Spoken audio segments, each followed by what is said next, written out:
Hi, everyone, and welcome to AB Conversations, where we will help you CFP your way out of it.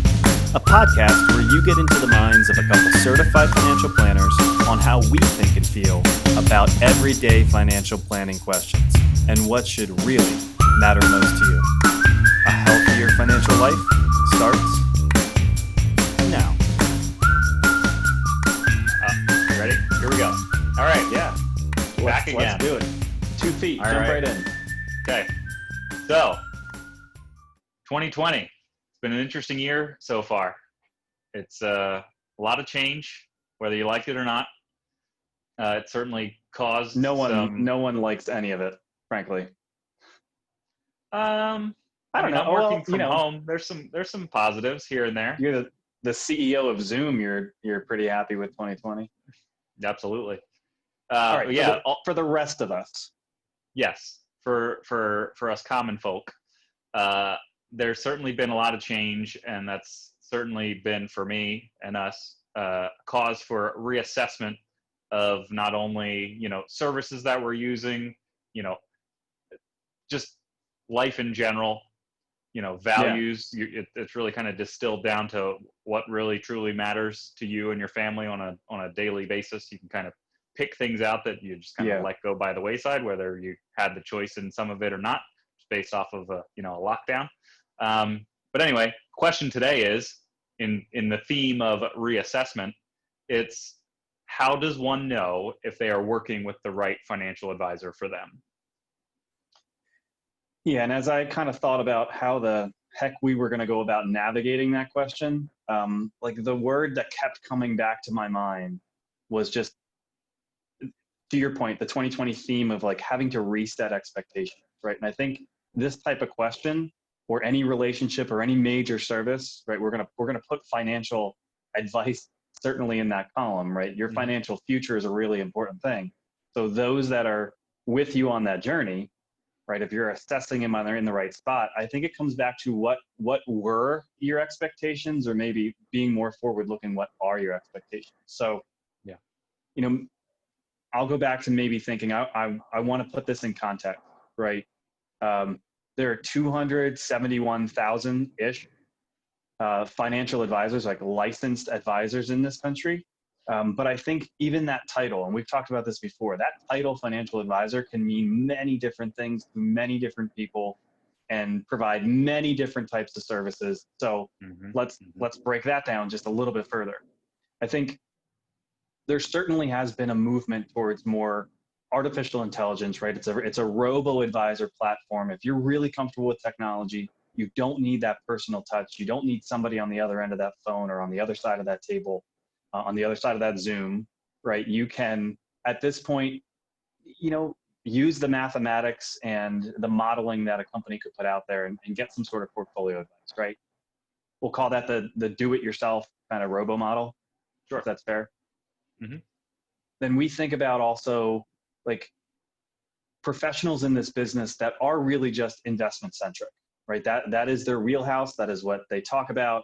You can maybe get some info on the front end or give them some info on the front end. And here's the portfolio. Here's how we're advising you. There's really not much else to it, right? There's probably a little bit of a personal relationship there, maybe some service. But I think, the investment world is really what's more synonymous with financial advisor than the third world that we would say, and that's, the financial planning world and what we'll talk about today, because really it's not fair for us to talk about those other models. We're not in it. Although the other camp, I would say, to not be lost in this is there are advisors out there that are niche marketers, right? Pick a profession. Client is a dentist, so there are clearly unique challenges and unique demographics, unique parts of that financial life that they say, I want a specialist, and therefore they're advisors that only deal with dentists, right? I think that's a much smaller crew, but each one of those models would come with different expectations on advice and service, right? So the first way to answer that question, do I have the right advisor? I would say is, are you even in the right platform, right? Does that advisor do what you actually need or want them to do? What do you think? Is that a fair way of putting it? Yeah, I think clearly if you're a do-it-yourselfer and you're not needing an advisor, then maybe this conversation, may not fit, Yeah, or turn it off. maybe, well, or we've certainly have transitioned to working with some do-it-yourselfers that get to a certain point where it's, the size and scope of the decisions feel a little bit heavier, and then they Yeah, yeah. can shift to someone else to help answer some of those questions. Um,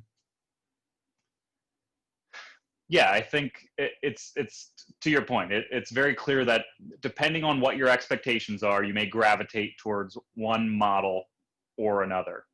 Um, So then let's be fair and say, all right, we're going to answer this question now. This doesn't have to be a specific commercial on like how we do things, but yeah. let's then say we are addressing the people that either get investment advice and aren't sure if they should have other advice on top of that, or we're Mhm. addressing people that maybe have a financial planner and are still asking this question. So then what are the other ways that we would go about kind of answering, do I have the right person in this spirit of kind of reassessing things in 2020? Yeah. What do you think? So I think one of the things that we talk about a lot is communication, Yeah. right? It's being proactive. So I think more often than not, people would like to have proactive communication coming from their advisor, from their planner, rather than it having to always come from them reaching out to the Yeah. advisor for advice.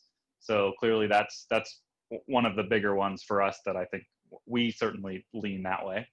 Well, and we hear that. And, when someone comes to interview us, whether they have never had some sort of advising relationship and would go, hey, what's your service model? How do you communicate with your clients? Or they maybe have another relationship or going, I don't get communicated with a lot. I'm not sure if that's normal a lot or not. What's your kind of way of going about that? And yeah, we have the opinion that we're here to be not only of service, but we are to be looking around the corner for you, right? I don't think we're the advisors that, put fear into people's minds and then like kind of dig a deep hole for them and say, you go in there and when we need to pull you out of fear, we'll do that with the rope. We're the ones with the rope. We're Yeah. also not the ones kind of throwing you out in front and saying, hey, when you hit a pothole, then give us a call, right? Service in this industry to us coupled with advice means that, yeah, we're putting our arm around you and saying, hey, we're going through a really difficult time here. You're going through changes in your life. We got this. We're going to be okay. We have a plan. We'll reassess it, but we're here for you. That again, going back to expectations, if you're looking for a more personal relationship, you're maybe not getting that in the do-it-yourself model, of course, and Sure. you maybe aren't getting that if your person's just really focused on the investment portfolios. Yeah. So two quick things, I think. The one that popped into my head is, you're talking about, all these potholes in front of us or in front of a client, and it's, navigating them down this road to help avoid those potholes. This year has been, I think, a perfect example of that, right? Yeah. You go towards the end of February throughout March, just the market kind of feeling like it's going haywire. And we've certainly were communicating to clients through that. Right. Our job is to help hold hands through those experiences, Yeah. and hopefully make it a little bit more palatable, certainly more personal, that there is another person to kind of talk to and just, it's again, it's just having that shoulder to cry on, or having that ear that you can throw ideas off of, or just to have Keep somebody it. that can listen to you. Yeah, and keep things in context. I mean, Yes. how important that felt during that period of time. So again, having the right advisor can mean a lot of different things to a lot of different Hmm. people. Hmm. I think, we are now in an industry where I would hope, to the consumer, to our clients, to everybody out there that's not our client, your expectation should be that degree of like personal care and empathy. This is your financial future we're talking about. So I think it's a fair expectation to say, I want to be communicated to in kind of in a proactive manner that speaks to me. That's Yeah. fair. So absolutely. So beyond the service and kind of what we like to call, the white glove service, where we do a lot of proactive and deep relationship building communications. One of the words that gets thrown around a lot is fiduciary. Yeah. And a lot of people don't know exactly what that means. It's just kind of this vague, it sounds important, so it should probably mean something, but can you kind of break it down a little bit to how that applies to us and this industry? Yeah, and you're right. I think it is a buzzword, and it's become more of a buzzword because the expectation on advisors to be a fiduciary has certainly increased, right? And that, Mm-hmm. I guess there's two ways that I describe it. The first is, certainly as CFPs, we're held to this standard, have been held to this standard for a very long time. And that standard is we just have to put ourselves in our clients' shoes when giving advice, right? So it throws out the old standard of like suitability. If somebody qualified for something or was suitable for them, you could recommend it, right? That is very different than me putting myself in somebody's shoes, you putting yourself in somebody's shoes and saying, I know what's most important to you. I know what makes up your comprehensive financial life. I know the goals that you're aspiring to. So we funneled down all these options into what is in your best interest, right? That's very different. And I liken that. I mean, you've heard me talk about it before. I liken that to the butcher versus the dietitian, right? Just you have to know what you're getting, right? Going back to expectation. You walk into the butcher and you say, hey, what's good today? I want to walk out of here with something. They're going to sell you something in their showcase, right? This is what looks good. This is a good cut of meat. This is on special. Yeah. Here's what you got. Mm-hmm. That's very different than going to a dietitian who's going, well, let me assess your financial health. Let me assess where you're at. And okay, after this whole assessment, by the way, Ben, belt's getting a little larger there. Cholesterol might be a little high. Maybe beef, maybe going to the butcher isn't your thing. You should really go down to the market and grab some fish, right? It's a very different outcome. And I think to the consumer on the front end, it's a very different expectation. If you're looking for somebody to really give you, we would use the word kind of that unbiased, independent advice, then that's not the butcher, that's the dietitian. And that's where it's fair to ask on the front end, am I working with a fiduciary? Yeah, the thing that popped into my head there is, the saying that if you're holding a hammer or you're a hammer, everything looks like a nail, right? It's that singular focus that I think a lot of people are not being served in the way that we would, holistically looking at all pieces of somebody's, financial life to make sure that they are actually working in concert together. Yeah, and I think those are the two big things, right? Again, all under that guise of expectations. It's how are they providing advice? What type of advice are they providing? Is it holistic or is it really just focused on investments? And then I guess the last thing, and this only comes through experience, it's accountability.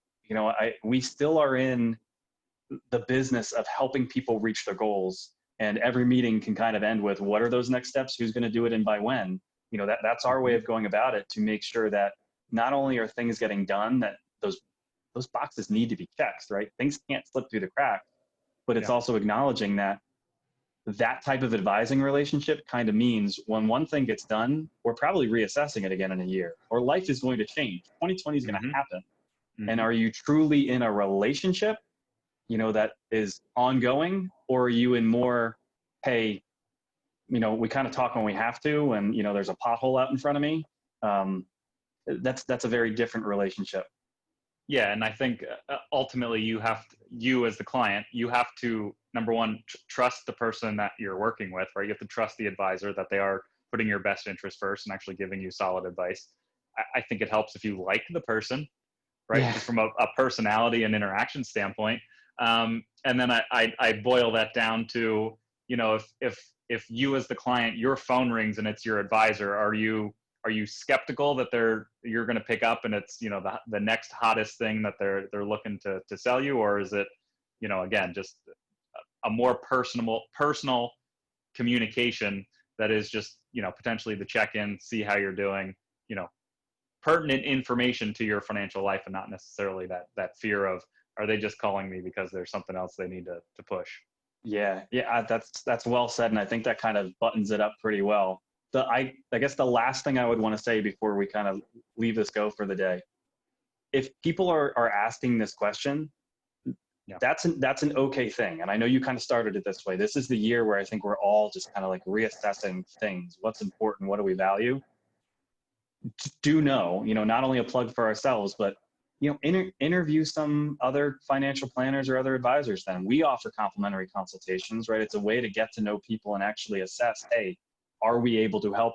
Are we able to help you? Are you a good fit for us? Are we a good fit for you? So I would say, again, if you're listening to this podcast and you're in that situation, take that next step.